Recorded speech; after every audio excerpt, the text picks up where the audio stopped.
Rais wa Yanga Engineer Hersi Said ameweza kueleza kwa kifupi tu kilichojiri kwenye kikao chao cha pamoja na Wizara ya Habari, Utamaduni, Sanaa na Michezo, TFF, Bodi ya Ligi na Simba kujadili kuhusu kuahirishwa kwa mchezo namba 134 kati ya Yanga na Simba uliotarajiwa kuchezwa Machi 8 mwaka huu na kuahirishwa. Sasa Engineer akiweza kuzungumza maneno machache kati ya yale mengi ambayo aliweza kuzungumza na kusema kwamba sisi tunasimamia wanachama na tumefikisha ujumbe wetu vizuri.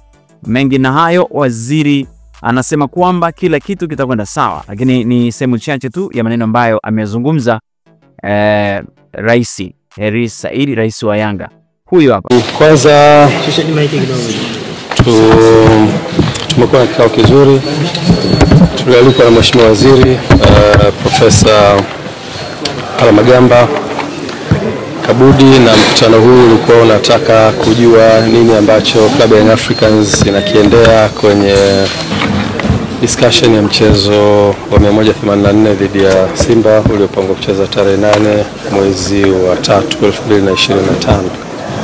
Uongozi wa Club Young Africans pamoja na ukiwa umeambatana na excom wake wote pamoja na mtendaji mkuu uliweza kukutana na Mheshimiwa Waziri na Mheshimiwa Naibu Waziri, Mheshimiwa Katibu Mkuu, Mheshimiwa Naibu Katibu Mkuu na mwenyekiti wa Baraza la Michezo la Taifa kwa ajili ya kujadili kitu ambacho kilitokea.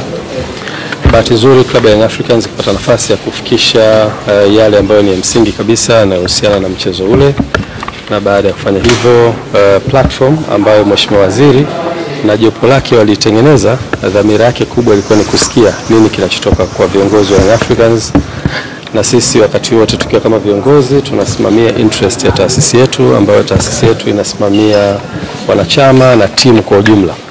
Kwa hiyo tulikwenda kufikisha ujumbe wetu na uhusiana na position yetu kama taasisi, lakini pia Mheshimiwa Waziri na timu yake wakatusikiliza kwa kirefu, wakapata nafasi ya kuuliza maswali, kutaka kujua, na tuliweza kufikisha ujumbe wetu vizuri. Na Mheshimiwa Waziri alikuwa na mwanzo mzuri kwa kueleza kwamba platform hiyo sio platform inaweza kufanya maamuzi, isipokuwa ni platform ya kutafuta solution ya tatizo ambalo limetokea. Kwa hiyo alikuwa anataka kujifunza kutoka kwa Young Africans nini hasa kinachowasibu na nini position yao.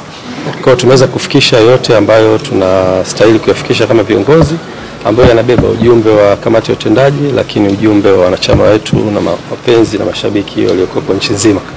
Ujumbe huu umefika, Mheshimiwa Waziri na timu yake wamepokea, tumewaachia wafanye kazi na tumekubaliana tutakuwa na vikao vingine endelevu kwa ajili ya kutafuta solution ya jambo hili. Kwa hiyo nichukue fursa hii kuifikisha message hii kwenu kwa wanahabari ili muweze kujulisha umma wa Tanzania, lakini pia nichukue fursa hii kuambia wanachama na mashabiki wa Club Young Africans sisi tuko hapa kwa ajili ya kusimamia interests za taasisi yetu, na ni watoe hofu ya namna yoyote, wasiingiwe na hofu ya namna yoyote.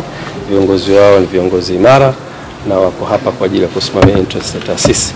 Kwa hivyo wakae kwa kutulia, na solution itakapopatikana tutaweza kurudi kwao na kuwajulisha. Serikali kupitia kwa Katibu Mkuu wa Wizara ya Utamaduni, Sanaa na Michezo Gerson Msigwa amesema kwamba ujenzi wa uwanja wa Dodoma utachukua miezi 24 hadi kukamilika kwake na utakuwa ni uwanja wa viwango vya juu. Amesema kwamba utakuwa na uwezo wa kuchukua watu 32,500 na kugharimu zaidi ya shilingi bilioni 358. Anasema ujenzi wa uwanja wa Dodoma waiva bwana. Mkandarasi ameweza kukabidhiwa site. Hebu tumsikilize Gerson Msigwa ambaye ni Katibu Mkuu wa Wizara ya Habari, Utamaduni, Sanaa na Michezo. Watajenga uwanja wenye uwezo wa kuchukua watu 32,500. Uwanja wetu unajengwa kwa gharama ya zaidi ya shilingi bilioni 358. Tunategemea mradi huu utekelezwe kwa muda wa miezi 24 na utakabidhiwa kwetu baada ya kipindi hicho. Kwa hivyo leo, baada ya tukio kubwa la kusaini mkataba, leo ilikuwa ni siku ya kuja kuwakabidhi site, na tumewaelekeza kwamba serikali itafuatilia mradi huu kwa macho ya karibu kuhakikisha kwamba unatekelezwa kama ilivyopangwa.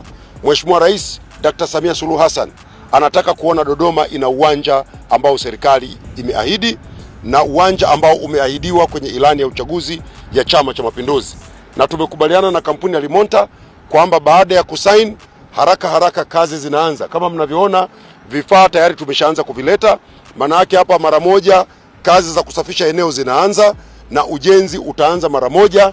Ndani ya miezi 24 tunataka watukabidhi uwanja ukiwa tayari, tuanze kucheza mpira kutokea Dodoma. We have a lot of experience in sporting construction. We are one of the FIFA preferred producer in the world. Kwingineko, CRDB Bank Federation Cup imeweza kurejea tena wiki hii ambapo Simba leo alikuwa uwanjani dhidi ya Bigman FC. Simba ameweza kuibuka na ushindi wa goli 2-1.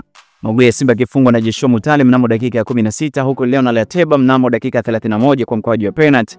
Lakini lile la Bigman FC limefungwa mnamo dakika ya 45 na Joseph Henok.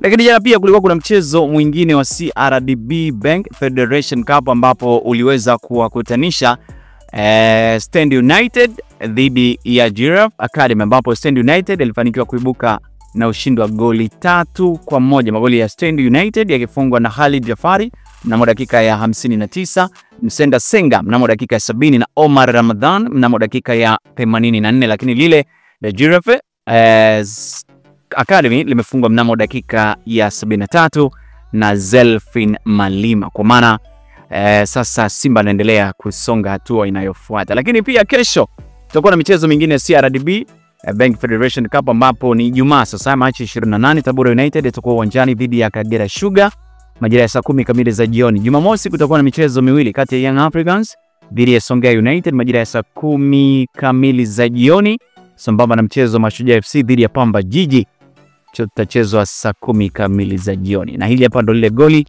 la Joshua Mutale. Mutale Budo vipas na yeye akasema hii ndio yenyewe, akakandamiza ule mpira. Simba wanatangulia